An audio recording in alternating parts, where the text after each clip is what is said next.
When I was training to be a paramedic, one of the things that I had to do as part of my training was I had to spend 6 hours in a dialysis center. Now, if you don't know anything about dialysis, that's for people whose kidneys have failed and they have to use a machine to clean out their blood. Now, one of the assignments while we were at the dialysis center was that we had to interview 4 or 5 of the people that were there and find out how they ended up in the dialysis center. You know, what was it that caused their kidneys to fail, that caused them to be there? What did they experience as a dialysis patient, and what was it like living with kidneys that weren't working? And this was really good to help us as paramedics to understand our patients and also understand some of the treatments that our patients go through. Now, one thing was a pretty common thread when I was in the dialysis center, and that was that everybody that I interviewed were all there because of diabetes. They didn't take very good care of themselves and they didn't maintain good sugar levels, which ultimately eventually led to their kidneys failing.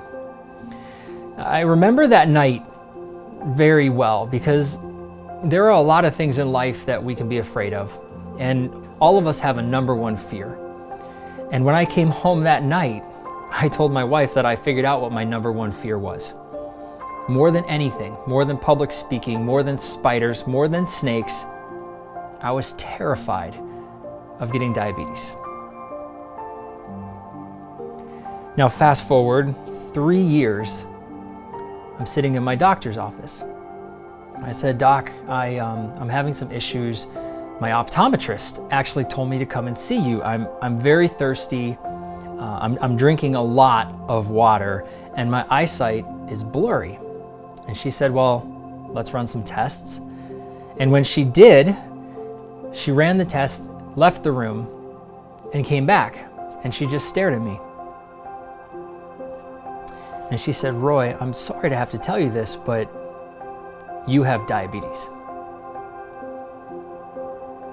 Now, for some people, that might not be a shock. For some people, they might roll with that in stride. For me, my number one fear literally just became my reality. My number one fear of being 50 years old in a dialysis center with no kidneys, failing eyesight, maybe missing limbs, and this was now my reality. This was my life.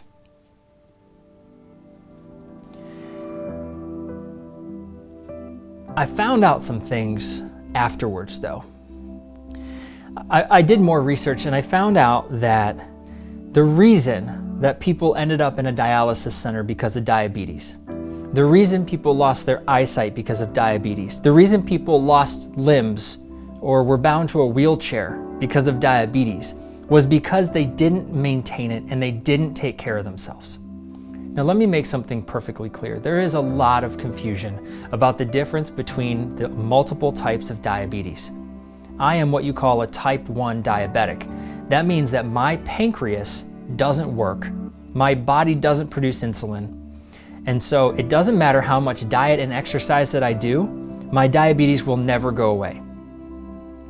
I have to take insulin through a pump for the rest of my life. I have to check my sugar multiple times a day for the rest of my life. Before I had my insulin pump and my glucometer sensor, I had to check my sugar 7 to 10 times a day. But the technology that is available is amazing.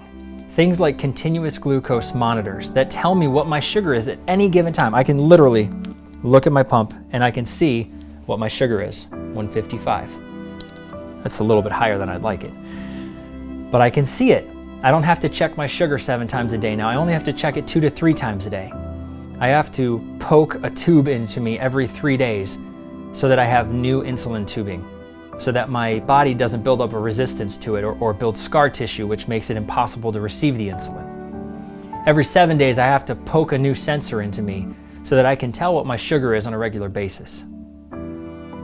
Every day, I have to get up and I have to manage my diabetes. it's not like going on a diet where you can just go to the gym for a couple months and get in shape and get excited, and then, if you get tired of it, you can just stop going. You have to do it every single day, no matter what.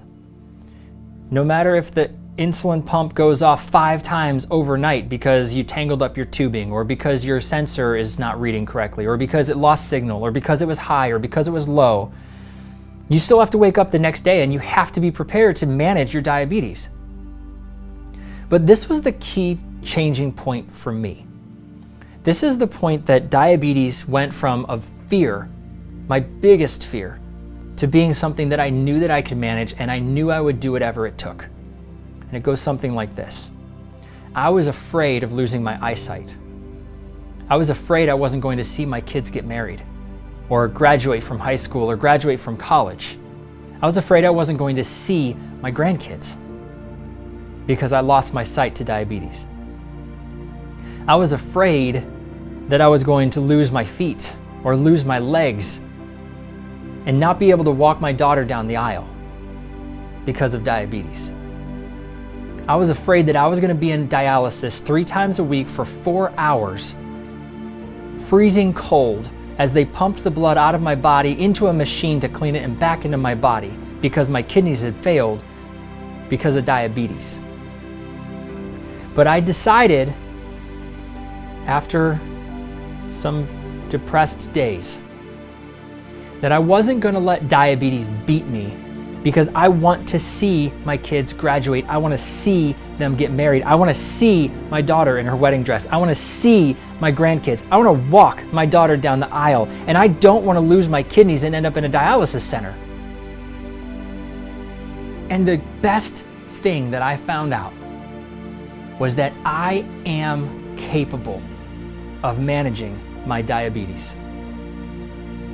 I am able to prick my finger and see if my sugar is high or low, and I am able to treat it to go to the right spot.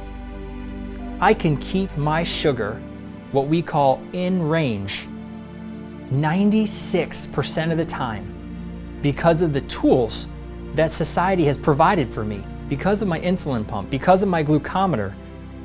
These things make it possible because of insulin. What I found out was that diabetes is not the death sentence that it was 50 years ago. Thanks to the revolutionary technology and medication that's available to us, there's many diabetics that are living just by taking a pill. But the day that I decided that my kids and seeing them graduate and get married and have kids was more important than being uncomfortable from poking my finger or having to manage diabetes, everything else changed. I'm not afraid of being a diabetic anymore. It's life. It's a hard life, but it's life. But it's a life that I can manage. It's something that I can do, and I can control the outcome. I can be intentional with checking my sugar regularly so that I am in range 96+% of the time. I can be disciplined about taking my insulin, about checking my sugar, about taking my medicine on a regular basis so that I have my eyesight, so that I have my kidneys, so that I have my legs. And you know what? Through it all, I can choose to have a positive attitude. I could be grumpy over the fact that I didn't sleep last night, and I could be grumpy over having to check my sugar, and I could be grumpy over having tubes attached to me 24/7, 365 days a year. Or I can say that I get to see my daughter graduate. I get to see my grandkids. I get to live a life knowing that I'm probably not going to end up on dialysis because of the choices that I make today. And to me, that's revolutionary. So what's it like having diabetes? Yeah, I check my sugar a lot. I have tubes attached to me. Sometimes my kids rip them out and it hurts, as I'm playing with them. It costs a lot of money that insurance helps with a little, but it's expensive to try to maintain it. But you know what? It's worth it. It's worth it. And what do I say about diabetes? Is I say that it's just life. It's just life. This is my struggle, but you have a struggle. You have a struggle just like I have a struggle. It's different. It's different, but it's hard. We all have struggles.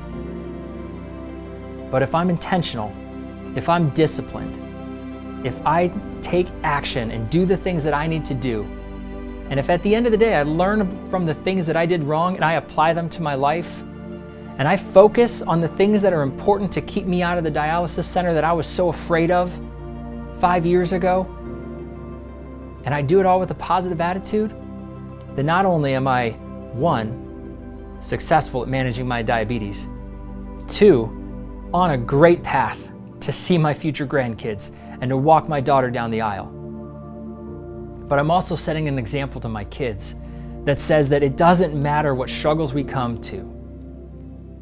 We can choose how we respond. And to me, this is what diabetes is all about. Thanks for watching. I hope you enjoyed this video. If you did, make sure to hit that like button below. It means a lot to us. And be sure to subscribe to get notified when the next video is dropped.